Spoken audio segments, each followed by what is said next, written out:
can record our observation in the form of graphs.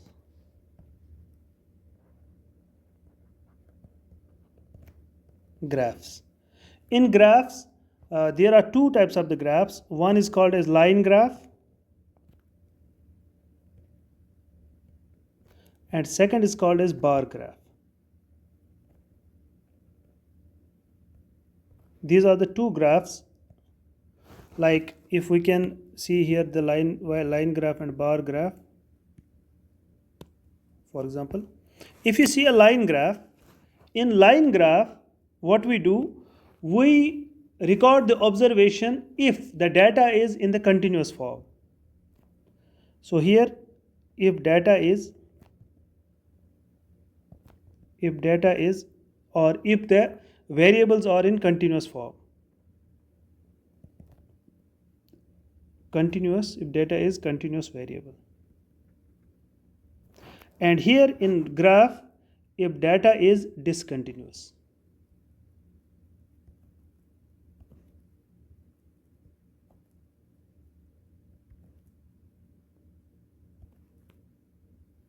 If data is continuous variable and discontinuous variable. Now what does continuous and discontinuous means? For example, we have temperature. Let us take the example. Temperature versus enzyme activity.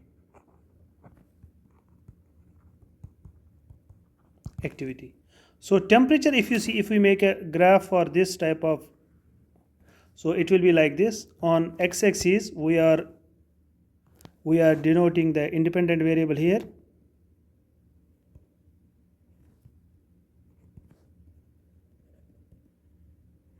And on this side, dependent variable.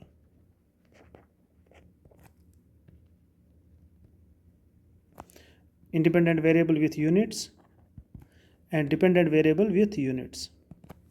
And when we are denoting the graph, we always mention the data in the form of cross, like this, where the graph is like touching the variable, so we mention it in the form of the cross.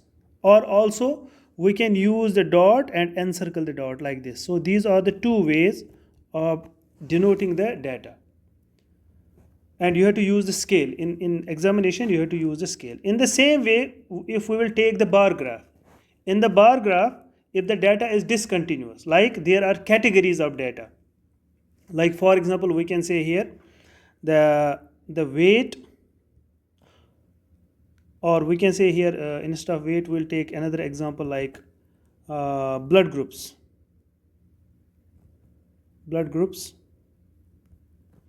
versus the number of population, a number of individuals in the population. And if we plot this graph, it will be like this. So independent variable will be here,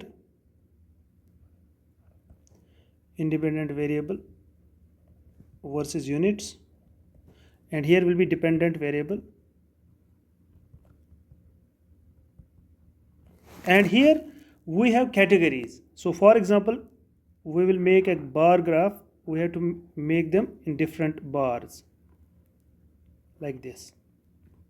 Whatever the value is, that we will reach. I am just showing you how to draw this. For example, this is blood group A, this is blood group B, this is blood group AB, and this is blood group O.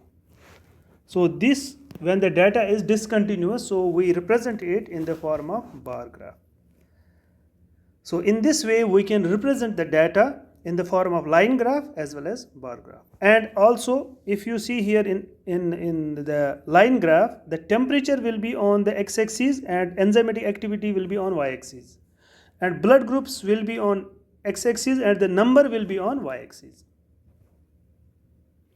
Now we have another, we can say, the step in the experiment, that is conclusion.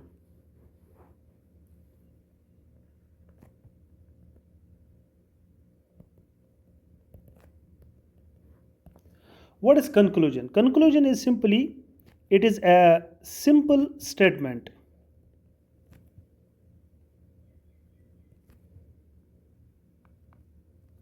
Simple statement which tells us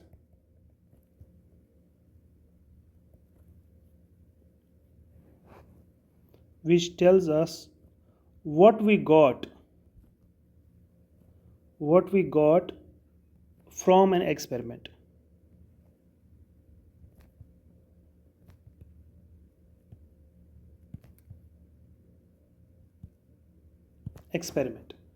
Like, for example, if you remember, the objective of this experiment: investigate the effect of temperature on the activity of catalase. Let us make the conclusion of that investigation.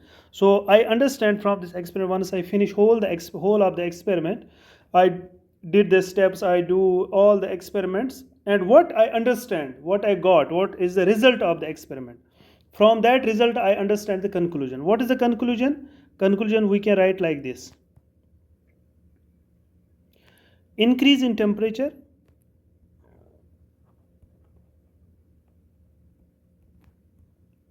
increase rate of activity of catalase.